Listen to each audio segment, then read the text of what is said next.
Good afternoon, everybody. Good to see all of you here today. Before I discuss the ceasefire with Iran, I have a quick update from the First Lady of the United States. Yesterday marked the very first conviction under the Take It Down Act, landmark legislation that First Lady Melania Trump played an instrumental role in getting passed that protects victims from non-consensual AI-generated sexually explicit images, cyber stalking, and threats of violence. This is a huge achievement for the First Lady, and I know the President is very proud of his wife's efforts in getting this critical legislation passed to protect America's youth. So we thank the First Lady for her efforts, and we hope that others will report on this historic conviction yesterday. With respect to the two-week ceasefire announced by President Trump last night, this is a victory for the United States of America that the President and our incredible military made happen. From the very beginning of Operation Epic Fury, President Trump stated this would be a 4 to 6 week military operation to dismantle the military threat posed by the radical Islamic Iranian regime. Thanks to the unbelievable capabilities of America's war fighters, the United States has achieved and exceeded those core military objectives in just 38 days. The U.S. military destroyed Iran's defense industrial base, crushing the regime's ability to manufacture weapons that they and their proxies use to maim and kill Americans and terrorize the world. Iran's ability to build and stockpile ballistic missiles and long-range drones has also been set back by years compared to where it was 6 weeks ago prior to the launch of Operation Epic Fury. We destroyed the vast majority of Iran's ballistic missiles, launcher vehicles, and long-range attack drones through more than 450 strikes on ballistic missiles and approximately 800 strikes on Iran's drone launching units and storage facilities. In total, more than 13,000 targets across Iran were struck. Again, this is in the matter of just 38 days. Meanwhile, the Iranian Navy was completely annihilated. The United States destroyed more than 150 naval vessels in total, including 16 entire classes of Iranian warships. Despite once being the largest undersea force in the Middle East, Iran now has 0 submarine vessels. 97% of Iran's once massive inventory of more than 5,000 naval mines has also been targeted and destroyed. Iran's air forces are functionally and operationally irrelevant at this point, after the United States maintained total air dominance over their country for weeks on end. To underscore the significance of this, before Operation Epic Fury, the Iranian Air Force would fly between 30 to 100 flights per day. Today, that number is 0.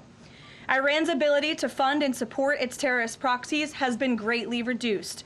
At this point, Iran can no longer distribute weapons to its proxies in the region. And most importantly, Iran will not be able to acquire nuclear weapons. Prior to the start of this successful operation, Iran was aggressively expanding its short-range ballistic missile arsenal. Through these weapons and its navy, Iran was attempting to build a military buildup around their country that would pose an imminent and existential threat to the United States military assets in the Middle East, our allies in the region, and ultimately the free world. Iran was pursuing this dangerous and aggressive strategy for one reason: to hold the entire world hostage to its terrorist ambitions.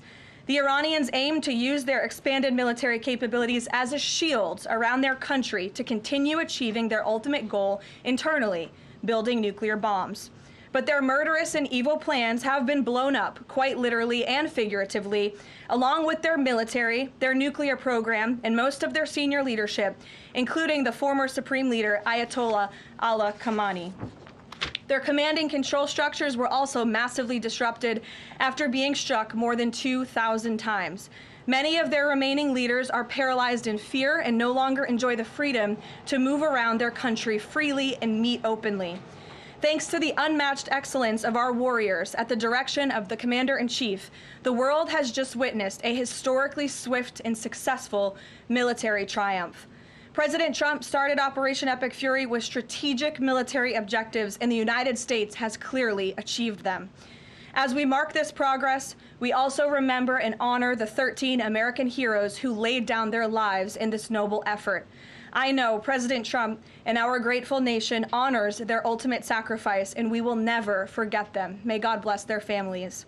The valiant efforts of all of our incredible service members created maximum leverage for the President of the United States, allowing he and his leadership team to engage in tough negotiations over the past couple of weeks that have now created an opening for a diplomatic solution and long-term peace in the Middle East. The President's maximum pressure and the leverage created by the success of Operation Epic Fury led to the Iranian regime asking for and ultimately agreeing to a ceasefire proposal with the United States. Iran could no longer tolerate being bombed or taking the gamble of what was to come following President Trump's 8 p.m. deadline last night. Iran has agreed to open the Strait of Hormuz, and as the President said, we have received a proposal from the Iranians that has been determined to be a workable basis on which to negotiate. I've seen a lot of inaccurate coverage today from the media about these negotiations and these plans already. So let me be clear and correct the record. The Iranians originally put forward a 10-point plan that was fundamentally unserious, unacceptable, and completely discarded. It was literally thrown in the garbage by President Trump and his negotiating team. Many outlets in this room have falsely reported on that plan as being acceptable to the United States, and that is false. With the President's deadline fast approaching and the United States military completely decimating Iran with each passing hour, the regime acknowledged reality to the negotiating team.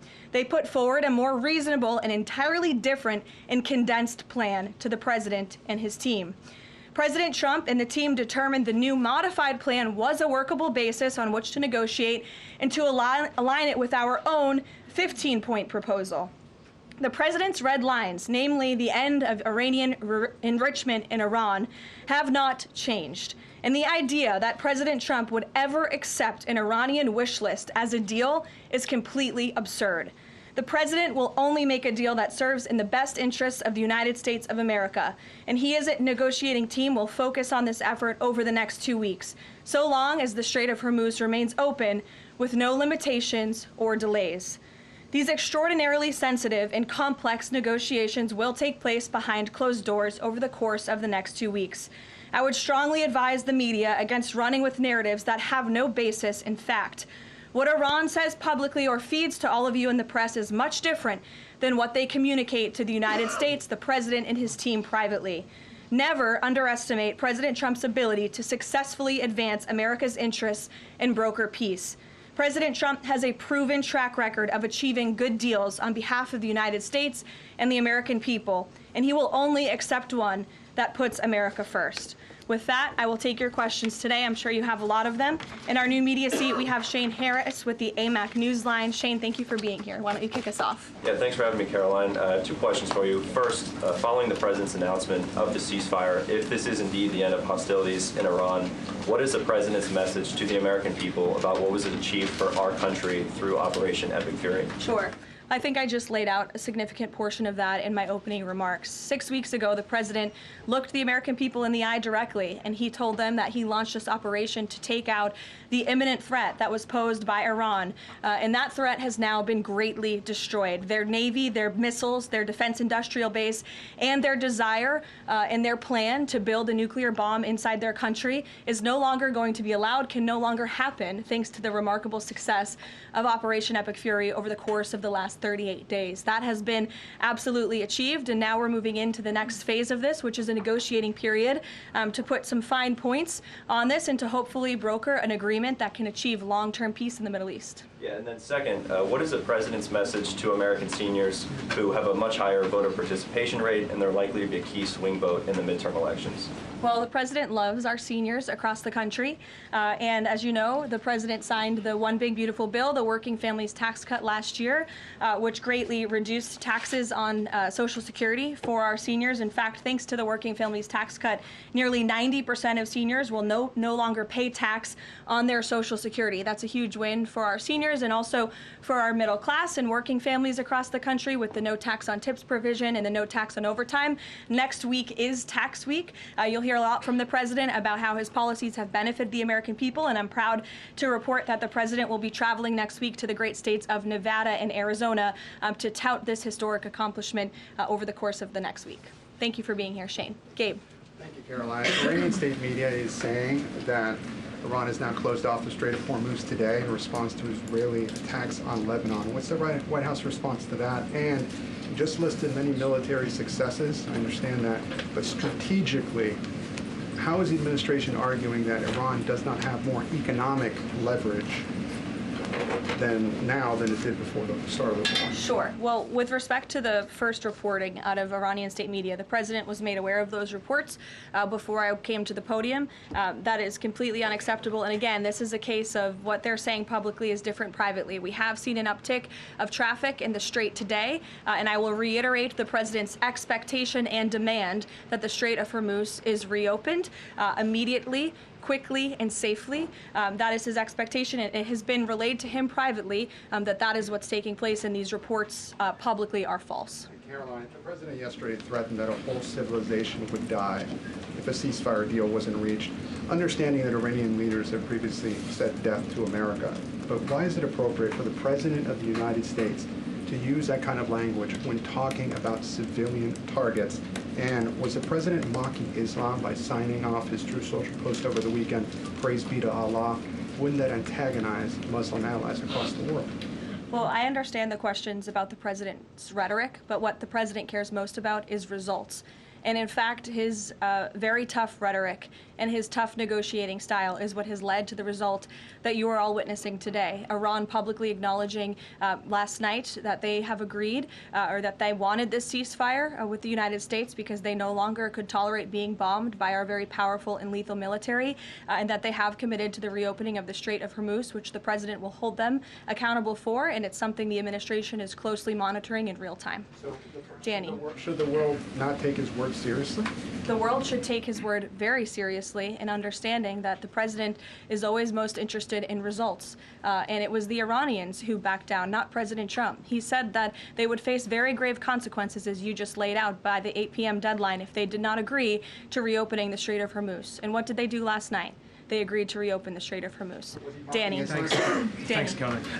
Would President Trump like to see Lebanon included in this peace deal? As you know, there have been increased Israeli strikes on Lebanon today with dozens of casualties there. Sure.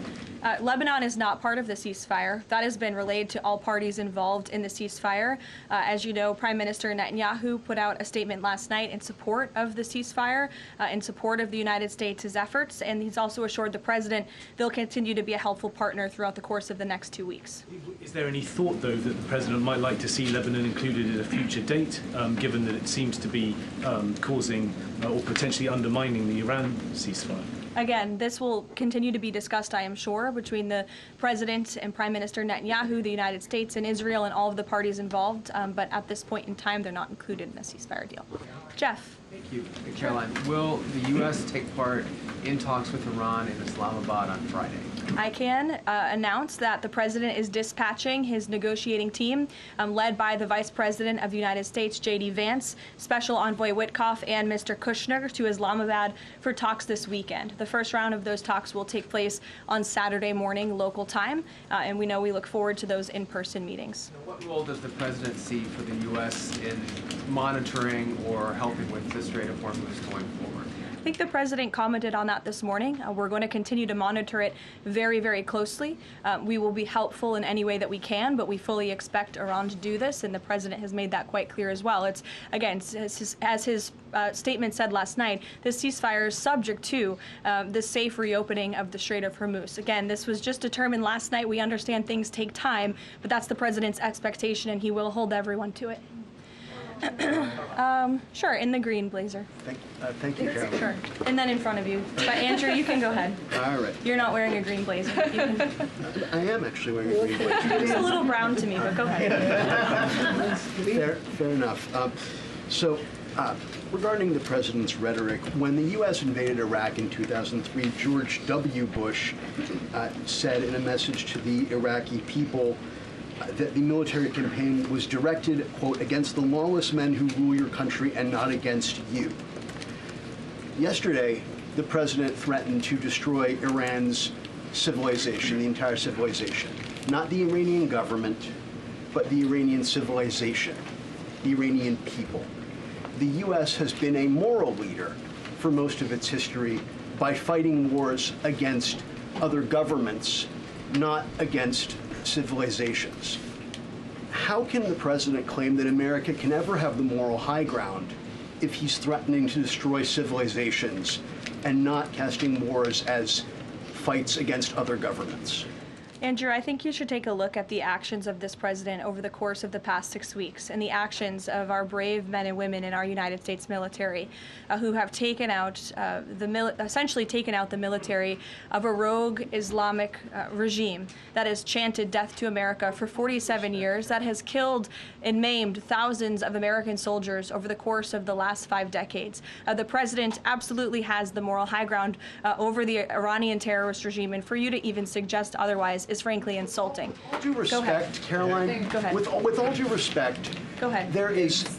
Just given what we've seen in Lebanon today and the increased attacks from Israel, I mean, is there any concern that Netanyahu is trying to kill the ceasefire? The president spoke with Prime Minister Netanyahu last night, and in that private conversation, Prime Minister Netanyahu relayed exactly what he said to the world publicly, that he supports the president, and Israel remains a key ally and partner to the United States. They've been a tremendous partner over the course of the past 6 weeks, and we thank them for their heroic efforts as well. And the president had that conversation last night, and that was relayed to the world publicly as well. Reagan, go ahead. Thank you, Caroline. I have a question for you on Iran, and then a question on the Dignity Act as well. On Iran, it's been reported that the ceasefire was struck after the involvement of 2 unlikely factors, J.D. Vance and China. What role did those parties play in striking a deal? Well, Vice President Vance has played a very significant and a key role in this since the very beginning. Of course, he's the president's right-hand man. He is the Vice President of the United States. He's been involved in all of these discussions, and as I just announced, he'll be leading this new phase of negotiations in Islamabad later this week. With respect to China, there were conversations that took place between top levels of our government and China's government. The president has great respect for President Xi and a great working relationship with him and with that country, and he looks forward to visiting China in just a few weeks. And on the Dignity Act, it's getting a fresh push through Congress. It would give some illegal immigrants in the country a path to citizenship. What's the White House's position on this legislation, and would the president sign it if it made it to his desk? Honestly, Reagan, I haven't spoken to the president about the legislation, but I will have that conversation, and we'll get you our formal position on it as soon as we can. You're welcome. Go ahead. The president suggested in an interview this morning that he would support a joint U.S.-Iranian venture to charge tolls for ships going through the strait. Does the president believe that the U.S. should earn revenue from the Strait of Hormuz going forward? It's an idea the president has floated, as you know, and it's something that will continue to be discussed over the course of the next 2 weeks. But the immediate priority of the president is the reopening of the strait without any limitations, whether in the form of tolls or otherwise. And on the highly enriched uranium, has Iran given the administration any indication that it would simply turn over the enriched uranium, or is this an expectation that the president has that he would have to send in ground troops in order to do that? This is on the top of the priority list for the president and his negotiating team as they head into this next round of discussions. And as I said in my opener, that is a red line that the president is not going to back away from, and he's committed to ensuring that takes place. We hope it will be through diplomacy. But have they given any indication that they would turn it over? They have. They have. Yes. Trevor. The latest news out of Iran is that the air defenses have been activated in several cities, including Isfahan, and that explosions have been heard in Isfahan. Who is bombing Iran right now? Were those reports just as of a few minutes ago? Yeah. Okay, so obviously I'll have to go back and check with the national security team. I'm standing out here with all of you, but I will do that and we will get you an answer, okay? And then just on the civilization question that we've been talking about. And I would just add to that point, again, I haven't seen these reports. I'm not verifying them. Not that I don't trust you, Trevor, but I want to go back and check with the experts here at the White House.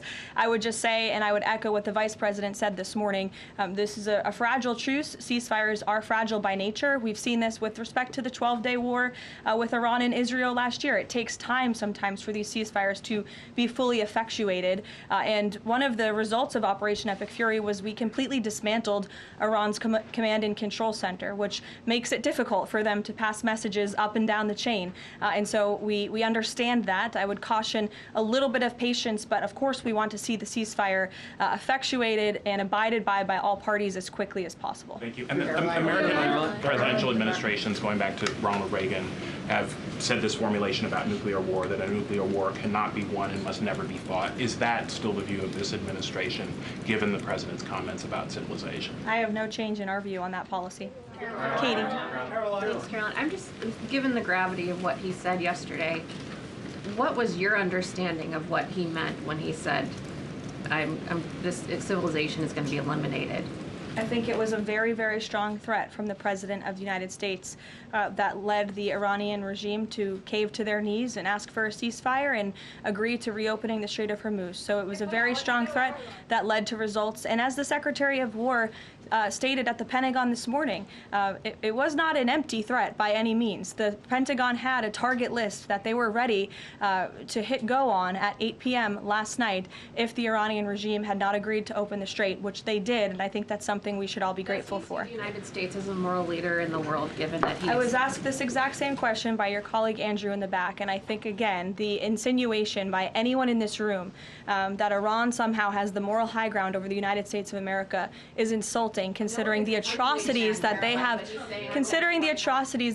committed against our people and our military over the past 5 decades.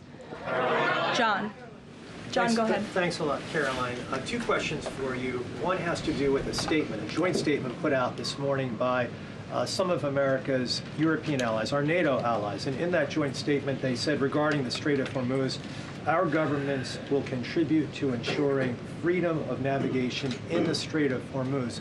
What's the administration's reaction to that joint statement? Does that smooth things over when the president meets with NATO Secretary General a little bit later this afternoon? I have a direct quote from the President of the United States on NATO, and I will share it with all of you. They were tested and they failed.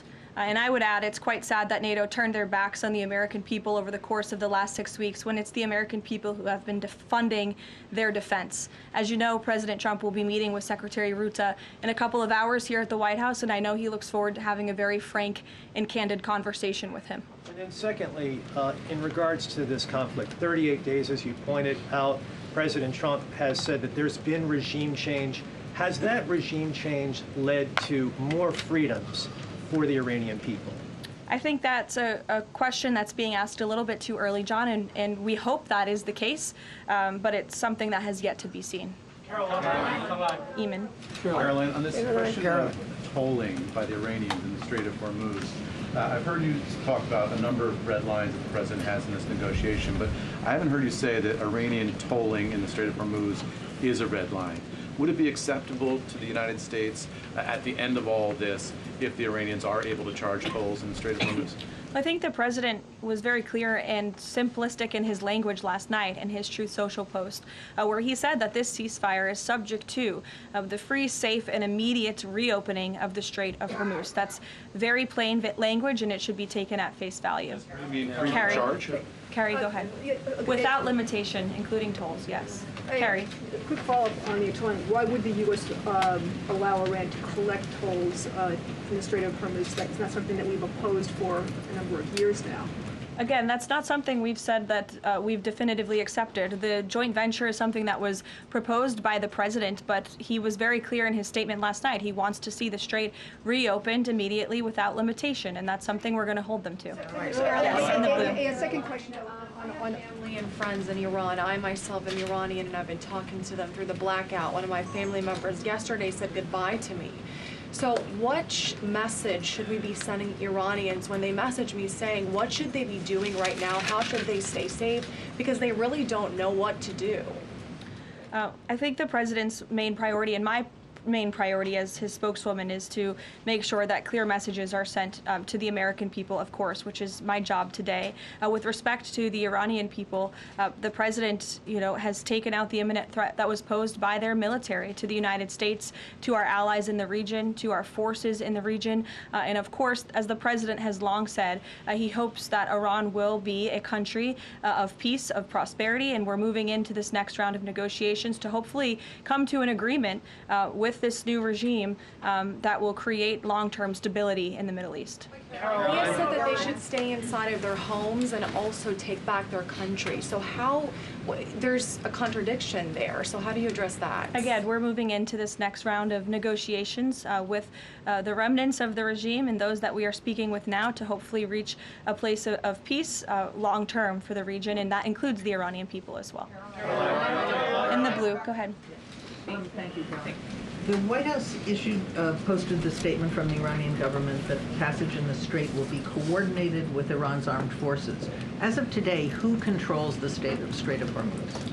Again, these statements were put out 12 hours ago. We expect that the Strait will be opened immediately. As I've said earlier, we have seen an uptick in traffic in the Strait, and it's something that we are monitoring minute by minute, hour by hour as the days go on. Who controls the Strait right now? Two questions. One on the deportations of Iranian officials, and then on the negotiations. Are there still security concerns about Vice President Vance being part of these peace talks, Steve Witkoff, Jared Kushner? And then two, given the ongoing deportation of General Soleimani's niece, does the Trump administration plan to deport more relatives or people in the families of Iranian officials that are in the U.S.? Certainly, anyone who is here fraudulently. I understand one of the individuals who their visa was revoked by Secretary Rubio and they were deported by ICE. They had a fraudulent asylum claim. That's against the laws of the United States. So anyone who is here illegally or fraudulently is subject to our nation's immigration laws and will be removed from our country. And I know this continues to be a top priority for the State Department, working in conjunction with the Department of Homeland Security. With respect to the safety of the Vice President, we fully trust the United States Secret Service to do their job, to keep the Vice President and the President's negotiating team safe. They do a tremendous job, and we fully trust them to do that. Caroline. In the back, go ahead. Thank you, Caroline. The President has said Cuba is next. What's the message to the American people regarding Cuba, and what can Cubans expect in relation to this statement?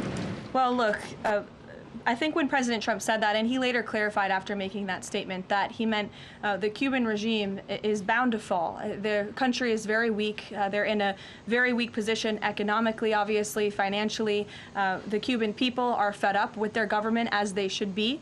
And these talks and discussions continue to happen at the highest level of our government. I don't have any updates or announcements for you with respect to Cuba policy today. Good to see you. Thank you, Caroline. Secretary Hegseth said this morning that U.S. troops would be sticking around. Can you expound upon that, what we should expect from U.S. troops in theater for the next 2 weeks and beyond? I would defer you to the Pentagon for any specifics on assets that have been in place in the Middle East, but take the Secretary at his word, and also the President has reiterated this as well in his own words, that we're not going to move anything immediately. Again, this is a 2-week ceasefire where we hope at the end, and we expect at the end, we'll have a good agreement between the United States and Iran, but in the meantime, we're going to ensure that our military is always at the ready of the Commander-in-Chief. I'll take a couple more in the back. Sure. Thank you. Thank you very much. On NATO, I'll take your question. Go ahead. Thank you, Caroline. On NATO, can you tell me, is the United States still considering withdrawing from NATO? Is that still a possibility? It's something the President has discussed, and I think it's something the President will be discussing in a couple of hours with Secretary General Ruta, and perhaps you'll hear directly from the President following that meeting later this afternoon. Thank you, everyone.